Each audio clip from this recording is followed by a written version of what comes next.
For 10 years, I was always climbing into the bed of the truck, jumping out, hoping I wouldn't break my ankle. Well, we finally got a new-to-us truck. We went from a 2007 Ram half-ton to a very low-mileage 2017 Ram 1-ton. And while I'm still fortunate enough to be able to climb in and out of the bed, this truck is much newer, it's much taller, my knees are much older, and this channel's all about making RV life easier. So today we're going to test and review the Beech Lane tailgate ladder. Full disclaimer, Beech Lane did send us this ladder to try out at no cost to us. However, with all of our reviews, you're gonna get the good, the bad, and the ugly. Beech Lane is not getting a free pass just because they sent us a ladder. I'm expecting a good product here today. All right, I'm not a fan of unboxing videos, so this is what you'll get. All the hardware needed is included. I'm not gonna waste your time. I'll cover all of this during the installation. As far as tools, you'll need a measuring tape, a drill, a 5/16 inch or 8mm nut driver attachment, and a 3/8 inch or 10mm socket and wrench. I'd also add in an 8mm socket that is not in the instructions, but I'll explain why a little bit later in the video. Now, before you order the ladder, first thing you want to do is measure the height of your tailgate. It will need to be 45 inches or lower, and it has a 300-pound capacity. Next, we want to test fit the mounting plate. I'm installing the ladder on the passenger side since that will be the more accessible side should we need to pull over on the side of the road. You'll want to place this so you have it at least 1 inch from the top of the tailgate and at least a ½ inch from the side of the tailgate. I'm also just going to make sure my rocker arm clears my tailgate support cable. Now, the instructions don't say to do this, but something I thought would be a good idea would be to mark where the mounting plate looks good, close the tailgate, and just hop in the bed and make sure where I have it lined up isn't going to interfere with the tailgate closing. The kit comes with 2 different sizes of self-tapping bolts. The longer 45mm bolt is to be used if you have a drop-in bed liner, while the shorter bolt is used for spray-in bed liners, which is what we'll be using today. Next, using our 8mm nut driver and drill, we're going to install 6 of the self-tapping bolts.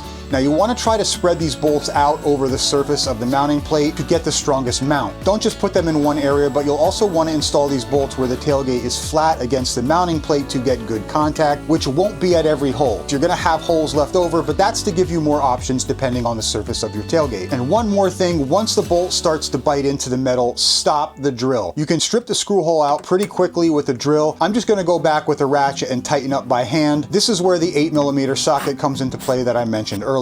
Now we can use the 2 lock pins to secure the rocker arms to the mounting plate. These will install so that when they are closed, the rubber grommet will sit against the mounting plate. Kudos to Beech Lane for using lock pins here, because should you need to remove the ladder for any reason, it's only going to take you a few seconds to do so. Now, once you install these, you may notice some play between the rocker arms and the mounting bolt studs. It's not necessary, but you can use a few of the supplied nylon washers to reduce that play if you'd like. But of these 10 washers, do not use 2 of them. We're gonna save them for something later in the installation. Something I did after this step was completed was move the pins underneath the rocker arms so they're out of the way, but this is just personal preference.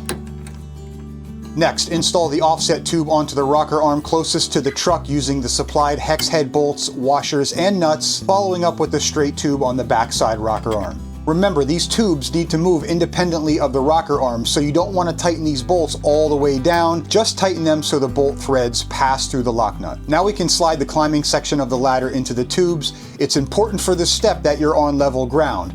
You'll want to slide the climbing section onto the tube so that the rocker arms are parallel with the ground and the ladder is at about a 15-degree angle. Once you're there, install the last 2 hex head bolts, nuts, and washers to secure the tubes to the climbing section. All right, guys, we're almost there. We have one more component to install, which is going to be the tie-down strap. The instruction manual shows you a couple different ways to install the straps. I just slid the ends with the punched out screw holes underneath both sides of the ladder. I loosened the strap all the way just to make sure I could connect the clasps. And then this is where I used the nylon washers I talked about earlier in the video. I feel like dispersing the pressure over this fabric strap with a larger washer will help with the longevity of the strap, but this is an optional step. Install your self-tapping bolts into the strap and finally adjust your strap so it's tight against the ladder. Installation is now complete. Filming these installations always takes a little bit longer, but I'm pretty confident you could have this installed in about 30 minutes. Okay, pros and cons. First, what I like, installation is really easy. It's essentially DIY 101. It comes with a hassle-free lifetime warranty, galvanized steel construction, the ladder rungs are welded all the way around, it quickly deploys and stows away, and it works exactly as I hoped it would. Now, before I get to what I don't like about this ladder, if you're enjoying the video, please let us know by hitting that like button, leaving us a comment, and if you want to see more videos like this, we hope you consider subscribing. Okay, cons. As of right now, at this point in time, I have no issues with the product or how it works, but I do think adding the large nylon washers or even a larger metal washer on the strap is probably a good idea, and I wouldn't mind seeing that added to the installation instructions. I'm interested to see how the strap holds up over time. If you've had this ladder installed in your truck for over a year, let me know down in the comments the condition of your strap. Maybe adding an aluminum eyelet grommet where you mount the strap is something to consider. It would increase the cost a little bit, not much, but it's also something you can do yourself. The only other thing I would advise, and it's something that we did in the video today,